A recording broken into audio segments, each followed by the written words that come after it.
नमस्कार, FM news देख रहे हैं आप। मैं हूं आपके साथ प्रतीक्षा चहल।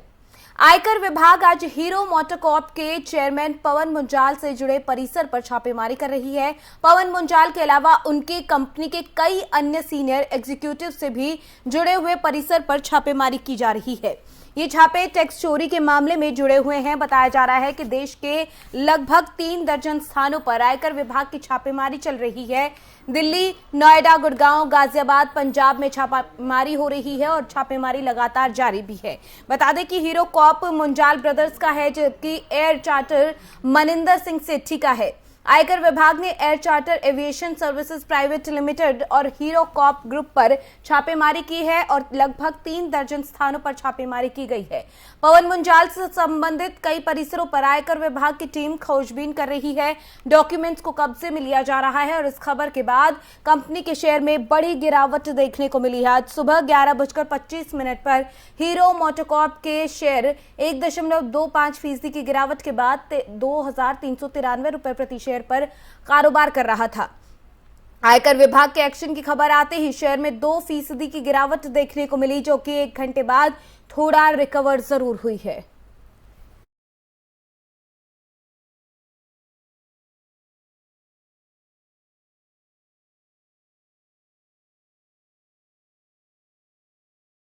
वहीं संसद के बजट सत्र के दूसरे चरण का आज छठा दिन है। राज्यसभा में विपक्षी दलों के नेताओं ने पेट्रोल, डीजल, एलपीजी सिलेंडर और केरोसिन के दामों में बढ़ोतरी को लेकर जमकर हंगामा किया। आज लगातार दूसरे दिन पेट्रोल और डीजल की कीमतों में इजाफा देखने को मिला। सदन की कार्यवाही शुरू होने से पहले कांग्रेस सांसदों ने सदन के बाहर मोदी सरकार के खिलाफ जमकर नारेबाजी की। इससे पहले कांग्रेस सांसद केसी वेणुगोपाल ने राज्यसभा में नियम 267 के तहत महंगाई, ईंधन और एलपीजी गैस सिलेंडर की कीमतों के मुद्दे पर चर्चा के लिए निलंबन का नोटिस दिया था। वहीं महंगाई पर समाजवादी पार्टी के राष्ट्रीय महासचिव रामगोपाल यादव ने कहा कि जब जनता इस तरह की सरकार को चुनती है तो महंगाई झेलने को तैयार रहे। वहीं राज्यसभा में विपक्ष के नेता मल्लिकार्जुन खड़गे ने कहा कि चुनाव के बाद पेट्रोल, डीजल और सिलेंडर की कीमत में बढ़ोतरी होना ही थी। चुनाव को लेकर इसे रोका गया था। चुनाव खत्म हुए, कीमतें बढ़ा दी गई। बता दें कि मंगलवार को भी राज्यसभा में महंगाई को लेकर विपक्षी दलों ने जमकर हंगामा किया था। हंगामे के चलते राज्यसभा की कार्यवाही को स्थगित भी करना पड़ा था। बता दें कि बुधवार को लगातार दूसरे दिन पेट्रोल और डीजल की कीमतों में इजाफा हुआ था।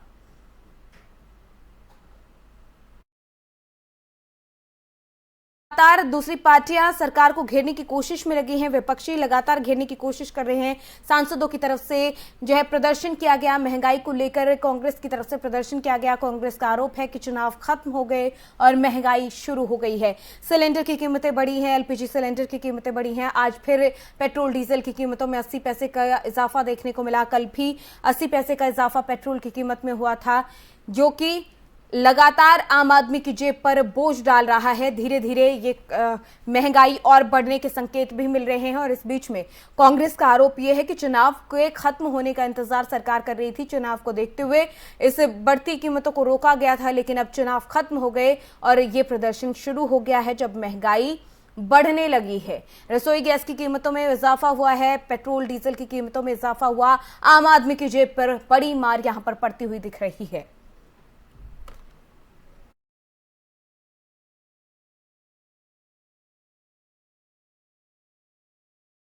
देहरादून में आज पुष्कर सिंह धामी उत्तराखंड के सीएम के रूप में शपथ लेंगे। देहरादून के परेड ग्राउंड में होने वाले शपथ ग्रहण समारोह के लिए भव्य तैयारी की गई है। समारोह में प्रधानमंत्री नरेंद्र मोदी, यूपी के कार्यवाहक मुख्यमंत्री योगी आदित्यनाथ, गृह मंत्री अमित शाह, रक्षा मंत्री राजनाथ सिंह, बीजेपी अध्यक्ष जेपी नड्डा सहित बीजेपी के तमाम दिग्गज नेता शामिल होंगे। शपथ ग्रहण समारोह में बीजेपी शासित राज्यों के मुख्यमंत्री भी शामिल होंगे। धामी को उत्तराखंड के राज्यपाल गुरमीत सिंह पद और गोपनीयता की शपथ दिलाएंगे। धामी दूसरी बार सीएम पद की शपथ लेने जा रहे हैं। बताया जा रहा है कि धामी के अलावा 10 मंत्रियों को भी शपथ दिलाई जाएगी। इसके बाद इनके विभागों का बंटवारा किया जाएगा। उत्तराखंड में बीजेपी ने जीत दर्ज कर इतिहास रचा है। पहली बार कोई भी सत्तारूढ़ जो है पार्टी वो उत्तराखंड में लगातार दूसरी बार सरकार बनाने का मौका ले पाई है। परेड ग्राउंड में दिन में 2:30 बजे धामी का शपथ ग्रहण जो है वो कार्यक्रम होगा। इसके अलावा परेड ग्राउंड में भव्य तैयारी की गई है। बता दें कि उत्तराखंड में बीजेपी ने 70 में से 47 सीटें अपने नाम की थी।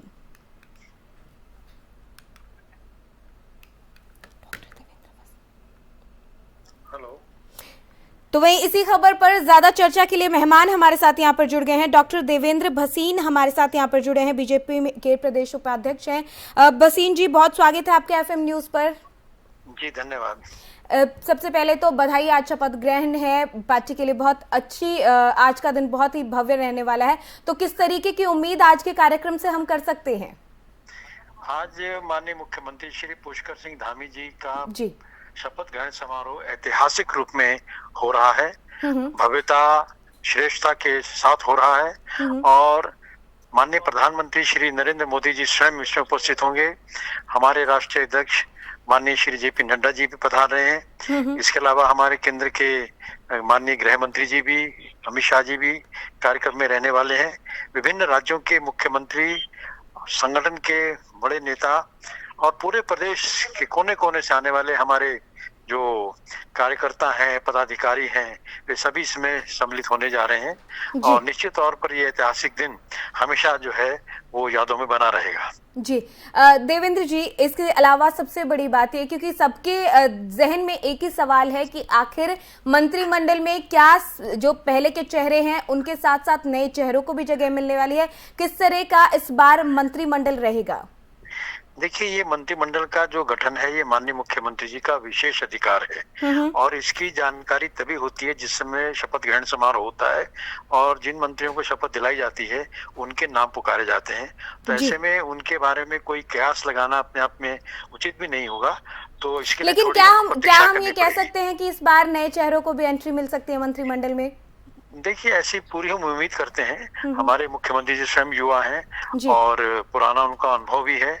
तो ऐसे में क्या स्वरूप होगा अंततः ये माननीय मुख्यमंत्री जी तय करने वाले हैं, लेकिन एक आम धारणा जरूर है कि नए चेहरों को भी मौका मिलेगा, क्योंकि ये भी है हमारे सामने कि पुराने मंत्रिमंडल के 3 लोग जो है मंत्रिमंडल में नहीं रहने वाले, क्योंकि हमारे साथ नहीं है विभिन्न कारणों से, तो उनके स्थान भी भरे जाने हैं। इसके अलावा युवा और चेहरा कुछ और जोड़े जा सकते हैं, ये केवल संभावना है। जी, संभावनाओं की बात तो है देवेंद्र जी, लेकिन ऐसा भी तो होता है जिनको आज शपथ लेनी है, जो मंत्रिमंडल में नाम शामिल होंगे, उनको पहले इन्फॉर्मेशन तो दी जाती है। तो ऐसे कौन कौन से चेहरे जो है फिर भी दर्शक जानना चाहते हैं, सबके मन में जहन में बहुत सारे सवाल हैं, सब जानना चाहते हैं, इससे थोड़ा तो बता पाएंगे आप? देखिए, गोपन विभाग के द्वारा जो माननीय मुख्यमंत्री जी के द्वारा तय किया जाता है उसकी सूचना संबंधित मंत्रियों को जो बनने वाले हैं उनको दी जाती है, लेकिन पूरी प्रक्रिया पूरी तरह गोपनीय होती है। ना तो शासन के स्तर पर इसका कहीं पर उल्लेख किया जाता है, ना जिनको इसके लिए आमंत्रित किया जाता है वो उसका जिक्र करते हैं। तो सारी प्रक्रिया का खुलासा उसी समय होता है जब मंच पर शपथ ग्रहण प्रक्रिया चल रही होती है। जी, तो हम ये मानकर चलेंगे कि इस बार कई नए चेहरों को जगह मिलने वाली है। नाम तो आप नहीं बता रहे हैं, लेकिन फिर भी उम्मीद ये है कि नए चेहरे मंत्रिमंडल में एंट्री करने वाले। अगर बात की जाए जो नई अब सरकार बनकर आ रही है, ठीक है, एक बार सत्ता में आप रह चुके हैं, बहुत सारी चुनौतियां हैं, क्योंकि अगर पिछले वक्त की बात की जाए, कार्यकाल को देखा जाए, अभी जब चुनाव के दौरान अक्सर पलायन का मुद्दा हो गया उत्तराखंड में, तमाम ऐसे मुद्दे हैं जो रोजगार के मुद्दे हैं, युवाओं के मुद्दे खासकर ऐसे रहे हैं जिनको लेकर विपक्ष घेरने की कोशिश करता नजर आया। तो क्या इस बार उन चुनौतियों को पार पाने के लिए तैयारियां पहले से की गई हैं, क्योंकि जनता ने बहुत भरोसा दिखाया बीजेपी पर? देखिए, हमने अपने चुनाव से पहले जनता के समक्ष अपना दृष्टि पत्र प्रस्तुत किया और उसमें हम अगले 5 साल में क्या काम करने वाले हैं उसका हमने पूरा जिक्र किया है और जिन विषयों का आपने उल्लेख किया है वे सारे विषय उसके अंदर शामिल किए गए हैं। और जो दृष्टि पत्र होता है वो भारतीय जनता पार्टी के लिए एक प्रकार से हमारा एक मार्गदर्शक होता है, जिसको पूरा करना एक दायित्व हम मान के चलते हैं जी। तो निश्चित तौर पर जो दृष्टि पत्र में विषय लिए गए हैं उन सब विषयों को पूरा किया जाएगा, जैसे कि हमने पुराने दृष्टि पत्र के आधार पर किया था। और दूसरा, जिन विषयों का आपने रोजगार की बात है, पलायन की बात है, महिला सशक्तिकरण की बात है, ये सारी की सारी बातें उसमें दी गई हैं और मैं समझता हूँ कि ये सरकार के जी देवेंद्र जी, देखिए, पहले भी तो 5 साल आप ही की सरकार रही है, ठीक है, उसमें कहाँ वो कमियां रह गई जो इस बार पूरी करनी पड़ेंगी, क्या उसको लेकर रणनीति तैयार की गई है? देखिए, समय काल परिस्थिति के अनुसार से हालात बदलते रहते हैं, तो ऐसे में जो नई स्थितियां हमारे सामने हैं और जो प्रदेश के विकास की बात है, रोजगार की बात है, पर्यटन के विकास की बात है, ये सारी बातें हमारे सामने हैं। तो निश्चित तौर पर इनके लिए हमारी सरकार काम करेगी और जो जनता की अपेक्षाएं हमसे हैं क्योंकि डबल इंजन की सरकार है, माननीय मोदी जी का हमको पूरा तरह आशीर्वाद प्राप्त है। इन सारी स्थितियों में हम पूरी तरह से एक समर्पित रूप से काम करने वाले हैं और जो जनता की अपेक्षाएं हैं और जो दृष्टि पत्र में हमने बातें कही हैं, उन बातों को पूरा करने वाले हैं। जी, बहुत उम्मीद जनता को यही है कि जब उन्होंने भरोसा दिखाया है पार्टी पर, तो पार्टी भी उनके भरोसे पर खरा उतरेगी। आपको एक बार फिर से बहुत शुभकामनाएं आज के इस भव्य समारोह के लिए। बहुत शुक्रिया देवेंद्र जी, आप हमारे साथ जुड़े, अपना कीमती वक्त आपने हमें दिया। तो लगातार जिन चेहरों पर बातें चल रही हैं कि आखिर क्या ये मंत्रिमंडल का हिस्सा बन पाएंगे या फिर पुराने चेहरों को ही एंट्री मिलेगी, उन तमाम अटकलों पर आज जो है पूर्ण विराम लगने वाला है, क्योंकि आज पता चल जाएगा कि आखिर मंत्रिमंडल में कौन शामिल होगा। सीएम पद की शपथ लेंगे धामी और उनके साथ 10 मंत्री भी शपथ लेंगे और उनके बाद में विभाग बांटे जाएंगे। लेकिन ये जरूर साफ हो जाएगा कि किस किस को मंत्रिमंडल में एंट्री मिली है और कैसे जनता के भरोसे को साधने की कोशिश यहां पर उत्तराखंड में बीजेपी की तरफ से की जा रही है।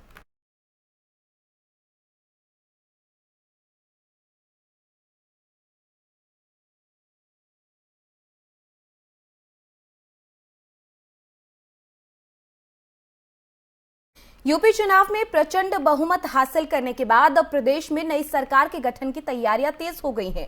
सूत्रों के मुताबिक 24 मार्च को विधायक दल की बैठक होने वाली है। इस बैठक में योगी आदित्यनाथ को औपचारिक रूप से विधायक दल का नेता चुना जाएगा। सभी विधायक उनके नाम पर सहमति जताएंगे और फिर 25 मार्च को योगी आदित्यनाथ मुख्यमंत्री पद की शपथ ग्रहण करेंगे।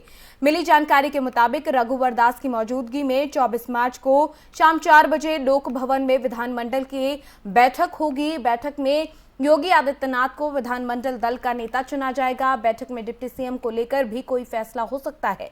इसके बाद 25 मार्च को लखनऊ में शहीद पथ पर स्थित एकाना स्टेडियम में योगी आदित्यनाथ का शपथ ग्रहण समारोह होगा। सभी तैयारियां वहां पर भी शुरू हो चुकी हैं। इस समारोह में प्रधानमंत्री मोदी, रक्षा मंत्री राजनाथ सिंह, बीजेपी के राष्ट्रीय अध्यक्ष जेपी नड्डा समेत बीजेपी के कई वरिष्ठ नेताओं और केंद्रीय मंत्रियों के शामिल होने की उम्मीद है।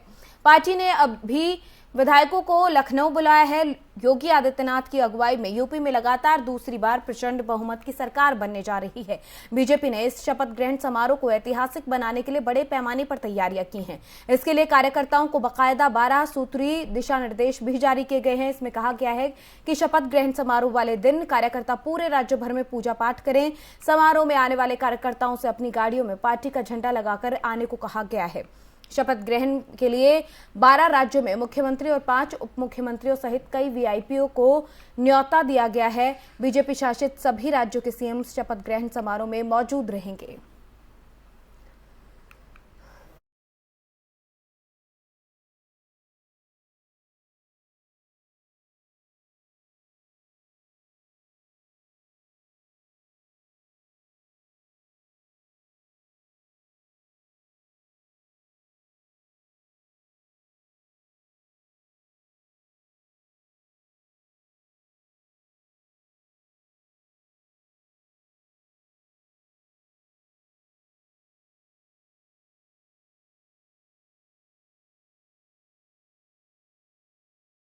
गोवा में प्रमोद सावंत को बीजेपी विधायक दल का नेता चुन लिया गया। प्रमोद सावंत अब दूसरी बार गोवा के मुख्यमंत्री पद का दायित्व संभालने जा रही हैं।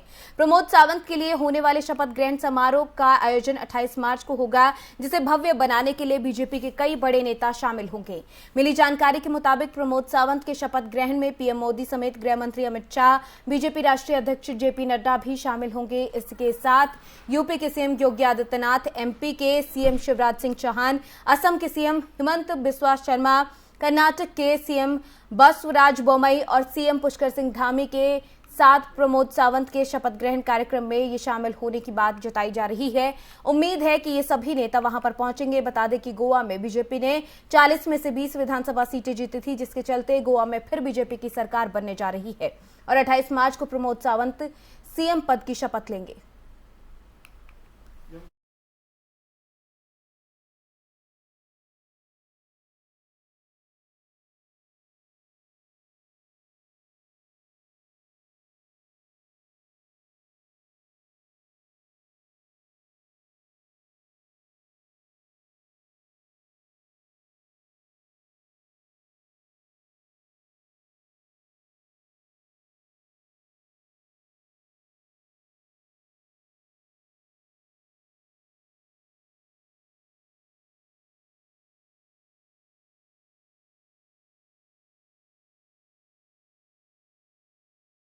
अगर आप हाईवे पर सफर करते हैं और टोल टैक्स की चिंता से परेशान रहते हैं तो ये आपके लिए बहुत अच्छी खबर होने वाली है। अक्सर इन रास्तों पर चलते हुए हमारे दिमाग में यही रहता है कि अब टोल कटेगा और इतना सारा पैसा हमारे फास्टैग से कट जाएगा, हमारे वॉलेट से चला जाएगा। लेकिन अब आप लोगों के लिए एक अच्छी खबर सामने आ सकती है। क्या है ये अच्छी खबर, सुनिए जरा नितिन गडकरी को। और आप लोगों ने भी कल मुझे सुझाव दिया ना, मैंने 2 सुझाव आपके स्वीकार किए। एक किसी ने कहा, मैं नाम भूल रहा हूं, अध्यक्ष महाराज, उनने कहा आधार कार्ड के ऊपर, शायद श्रीनिवास पाटिल जी ने कहा था, आधार के कार्ड के ऊपर, जिसके बाद आधार का कार्ड और वहां टोल है, तो आधार का कार्ड देखकर मानकर उसको तुरंत पास इशू किया जाए। तो मैं सजेशन मान्य करता हूं, जहां भी ऐसे टोल बने और वहां के स्थानिक लोगों की अड़चन होती है, आधार कार्ड को लेकर पास बना कर देंगे। दूसरा एक है कि 60 किलोमीटर के बीच में टोल नहीं आता है और कुछ जगह चालू है। मैं आज सदन को विश्वास दिलाता हूं, बहुत बार ये गलत काम हो रहा है, इलीगल है। मैं बार बार कहता हूं पर पैसे मिलते इसलिए डिपार्टमेंट हाँ करते हो, हाँ। ये इनका कितने दिन मेरे से झगड़ा किया इन्होंने, पुलिस जी ने बहुत। अब मैं बता रहा हूं कि इसके बाद 3 महीने के अंदर 60 किलोमीटर के अंदर एक ही टोल नाका होगा, दूसरा होगा तो वो बंद किया जाएगा, क्योंकि लोगों को जरूर है कि हमें पैसा भी। राजद सुप्रीमो लालू प्रसाद यादव को मंगलवार को दिल्ली के एम्स इलाज के लिए लाया गया था, लेकिन अब एम्स के डॉक्टर्स ने उन्हें एडमिट करने से मना कर दिया है। सूत्रों के मुताबिक एम्स के डॉक्टर्स ने लालू को रांची के रिम्स में ही इलाज कराने की सलाह दी है। लालू यादव आज 3 बजे दिल्ली से रांची के लिए रवाना होंगे। इससे पहले जब एम्स में लालू यादव को लाया गया तो उन्हें इमरजेंसी डिपार्टमेंट में निगरानी में रखा गया था। इसके बाद उन्हें 3 बजे सुबह डिस्चार्ज कर दिया गया। बिहार के पूर्व मुख्यमंत्री लालू प्रसाद यादव को किडनी में बढ़ते संक्रमण को देखते हुए मंगलवार शाम लगभग 6 बजे विशेष विमान से दिल्ली के एम्स लाया गया था, जहां उन्हें आपातकालीन विभाग में रात करीब 9 बजे भर्ती कराया गया।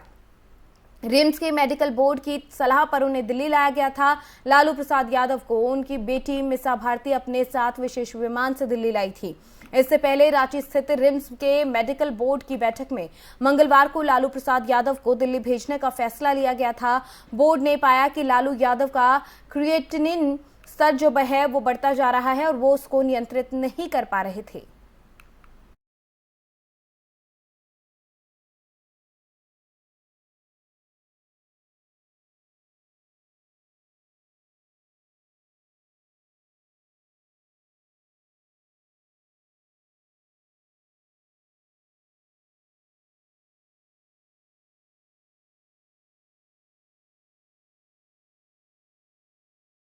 वीरभूम जिले के रामपुरहाट में बदमाशों ने लोगों के घरों में बंद करके आग लगा दी, जिसके एक परिवार के 7 लोगों समेत 10 लोगों की जलकर मौत हो गई, जिससे पश्चिम बंगाल का ये मामला गर्मा गया है। वहीं इस मामले में सियासत का खेल भी शुरू हो गया, जिसको लेकर कांग्रेस और विपक्ष में ममता सरकार पर हमला बोलना शुरू कर दिया।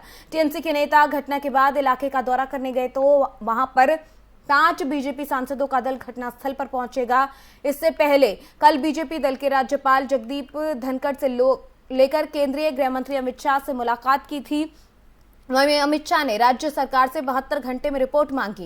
विधानसभा में विपक्ष के नेता शुभेंदु अधिकारी ने ट्वीट करके कहा कि पश्चिम बंगाल में कानून व्यवस्था तेजी से चरमरा गई है। पंचायत उप प्रधान की हत्या के बाद वीरभूम जिले के रामपुराहाट इलाके में तनाव और दहशत फैल गई है। वहीं पुलिस के मुताबिक भादु शेख सोमवार रात को स्टेट हाईवे 50 से गुजर रहे थे, तभी उन पर बम फेंका गया। उन्हें घायल हालत में रामपुरहाट मेडिकल कॉलेज में ले जाया गया, लेकिन जब तक उनकी जान जा चुकी थी। इस मामले की जांच के लिए एसआईटी का गठन किया गया। इसमें ADG western range Sanjay Singh, CID ADG Gyanvant Singh के अलावा DIG CID operation Miraj Khalid को शामिल किया गया।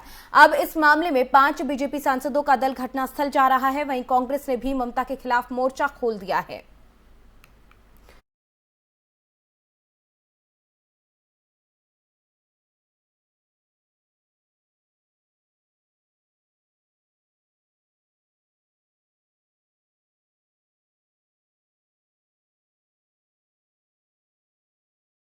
आज सुबह हैदराबाद से एक दिल दहला देने वाली खबर सामने आई, जहां हैदराबाद के बोईगुड़ा इलाके में रात 3 बजे एक स्क्रैप गोदाम में भीषण आग लग गई। बताया जा रहा है कि आग लगने से 11 लोगों की मौत हो गई। फायर विभाग के लोगों के अनुसार अभी तक 11 शव को बाहर निकाला जा चुका है। भीषण आग की वजह से एक दीवार गिर गई, जिसकी वजह से लोग बाहर नहीं निकल पाए। आग पर काबू पाने के लिए 8 फायर ब्रिगेड की गाड़ियां मौके पर पहुंची। हालांकि अब आग पर काबू पा लिया गया है। बताया जा रहा है कि कबाड़ के गोदाम में काम करने वाले सभी मजदूर बिहार के रहने वाले थे। पुलिस के मुताबिक कबाड़ गोदाम की पहली मंजिल पर 12 मजदूर सो रहे थे। अचानक बेसमेंट में आग लग गई। मजदूरों के बाहर निकलने का एकमात्र रास्ता बेसमेंट में कबाड़ की दुकान के माध्यम से था, जिसका शटर बंद था। फिलहाल 11 के शव को बाहर निकाल लिया गया है, जबकि एक मजदूर जो कि भागने में सफल रहा, उसे अस्पताल भेज दिया गया है। पुलिस के अनुसार फायर कंट्रोल रूम को सुबह करीब 3 बजे अलर्ट मिला और 9 दमकल की गाड़ियां आग पर काबू पाने के लिए 3 घंटे से ज्यादा समय तक लगी रही। गोदाम में फाइबर केबल में आग लग गई थी, जिसकी वजह से घना धुआं वहां पर फैल गया और आग की तीव्रता और ज्यादा बढ़ गई। गोदाम में खाली शराब की बोतलें, कागज, प्लास्टिक और अन्य केबल भी रखे हुए थे। पहली मंजिल पर 2 कमरे थे और सभी 11 शव एक कमरे से ही बरामद किए गए थे। एक दूसरे के ऊपर लेटे हुए थे। शवों की पहचान फिलहाल नहीं हो पाई है। आपको बता दें कि इस पूरे मामले को लेकर तेलंगाना में जो ये बिहार के मजदूर मारे गए हैं, उनके आश्रितों को लेकर नीतीश कुमार की तरफ से एक बड़ा ऐलान किया गया है। 2-2 लाख का मुआवजा जो है देने की घोषणा की गई है। जहां नीतीश सरकार की तरफ से ये बड़ा फैसला लिया गया है। सीएम नीतीश ने 2 लाख के मुआवजे की बात कही है इन जो मजदूरों की मौत हुई है उनके आश्रितों को देने के लिए।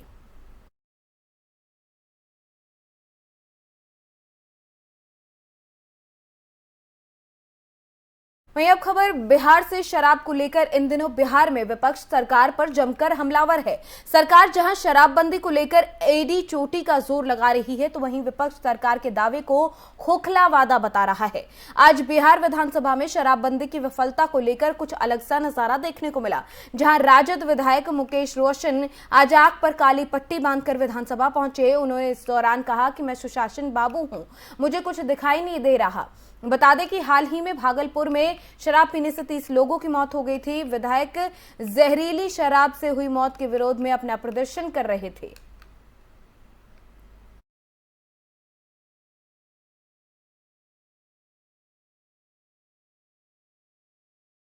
देश भर में कोरोना वायरस में नए मामलों में आज 11% की बढ़ोतरी दर्ज की गई है। बीते 24 घंटों में 1778 नए मामले सामने आए हैं। वहीं कोरोना के कारण 62 लोगों ने अपनी जान गंवा दी। हालांकि बीते 24 घंटे के दौरान 2542 लोगों ने कोरोना को मात भी दी है। देश भर में एक्टिव केस की संख्या 23,087 है। वहीं कोरोना के खिलाफ लड़ाई भी लगातार जारी है। देश भर में अब तक 181,89,15,234 लोगों को कोरोना की वैक्सीन लगाई जा चुकी है।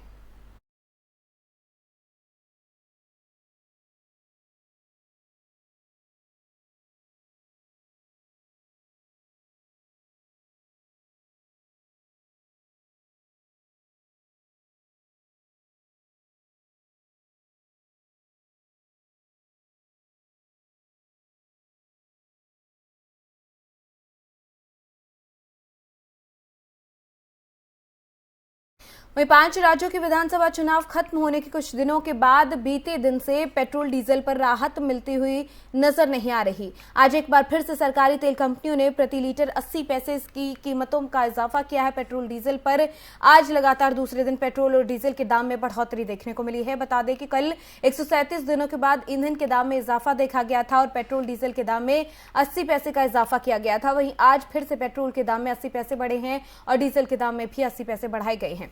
137 दिनों बाद कल पेट्रोल में 80 पैसे का इजाफा हुआ, जिसके बाद पेट्रोल 96 रुपए 25 पैसे प्रति लीटर हो गया। तो वहीं आज एक बार फिर से पेट्रोल डीजल के दाम बढ़े हैं और आज नए अपडेट के बाद दिल्ली में पेट्रोल 80 पैसे प्रति लीटर बढ़ने के बाद नई कीमत 97 रुपए 1 पैसा प्रति लीटर हो गई है। तो वहीं डीजल में 80 पैसे का इजाफा हुआ और डीजल की कीमत 88 रुपए 27 पैसे प्रति लीटर पर पहुंच गई है। दिल्ली में आज पेट्रोल के दाम 96 रुपए 21 पैसे प्रति लीटर से बढ़कर 97 रुपए 1 पैसा प्रति लीटर पर आ गए। तो वहीं डीजल 88 रुपए 27 पैसे से बढ़कर जो है 28 रुपए 27 पैसे पर बढ़कर पहुंच गया है। मुंबई की बात करें तो पेट्रोल 111 रुपए 67 पैसे प्रति लीटर है, तो वहीं डीजल 95 रुपए 85 पैसे प्रति लीटर पर पहुंच गया है। मुंबई में डीजल में 85 पैसे प्रति लीटर का इजाफा देखा गया है।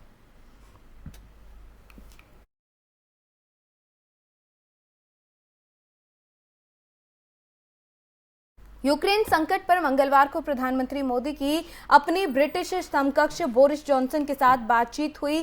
प्रधानमंत्री कार्यालय की ओर से एक बयान में कहा गया कि पीएम मोदी ने बातचीत और कूटनीति के जरिए समस्या का समाधान निकालने पर जोर दिया। पीएम ने देश की संप्रभुता और क्षेत्रीय अखंडता के साथ साथ अंतर्राष्ट्रीय कानूनों के प्रति भारत के विश्वास को दोहराया। प्रधानमंत्री ने कहा कि मौजूदा वैश्विक व्यवस्था का आधार बनाए रखने के लिए इनका पालन करना बहुत जरूरी है। यूक्रेन में युद्ध के बाद उपजे हालात पर चर्चा करने के अलावा दोनों नेताओं के आपसी जो हित हैं उनके द्विपक्षीय मुद्दों पर बातचीत होनी चाहिए।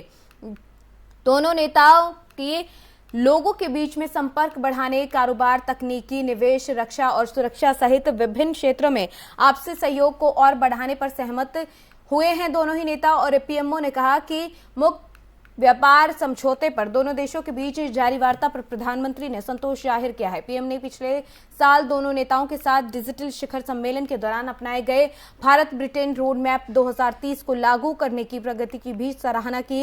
इस बीच लंदन के डाउनिंग स्ट्रीट के प्रवक्ता की ओर से जारी एक बयान में कहा गया कि जॉनसन ने भारत से क्षेत्र में शांति को बढ़ावा देने और तनाव कम करने के प्रयासों में तेज करने के लिए ब्रिटेन के साथ मिलकर काम करने का आह्वान किया है। माना जा रहा है कि दोनों नेताओं ने इस पर सहमति जताई है कि अंतर्राष्ट्रीय कानून का सम्मान ही एकमात्र रास्ता है।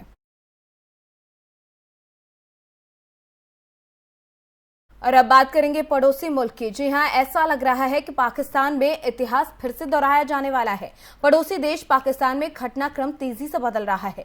पाकिस्तान के बड़बोले इमरान बड़ी मुसीबत में फंस गए हैं। अपनी ही पार्टी के सांसद बागी हो गए। विपक्ष इस्तीफे की मांग पर अड़ा है। इस बीच सेना ने भी इमरान पर लगाम कसना शुरू कर दिया है। अब इमरान ऐसे चक्रव्यूह में फंस गए हैं जहां से निकलना लगभग नामुमकिन है। इमरान की अपनी पार्टी पाकिस्तान तहरीक इंसाफ के 24 सांसदों की बगावत के बाद सरकार अल्पमत में आ गई है। इमरान पर इस्तीफे का दबाव लगातार बढ़ता जा रहा है। सेना ने भी इमरान को कुर्सी छोड़ने का इशारा कर दिया, लेकिन इमरान अड़े हुए हैं। अब निगाहें इस बात पर टिकी हैं कि इमरान खुद इस्तीफा देते हैं या सेना उन्हें जबरन गद्दी से उतारती है। और अगर इमरान को हटाया जाता है तो उनकी जगह नए प्रधानमंत्री के रूप में कौन पद संभालेगा, या फिर से पाकिस्तान पर सेना का राज होगा। पाकिस्तान डे पर इस्लामाबाद में हो रहे ये जलसे बतौर प्रधानमंत्री इमरान खान की आखिरी आवामी ज़हूर हो सकती है, क्योंकि इसके आगे जो होगा उसकी स्क्रिप्ट पहले से तैयार है। पाकिस्तान के सेना प्रमुख जनरल कमर जावेद बाजवा अपने मातहत अफसरान के साथ मिलकर इमरान का मुकद्दर तय कर चुके हैं।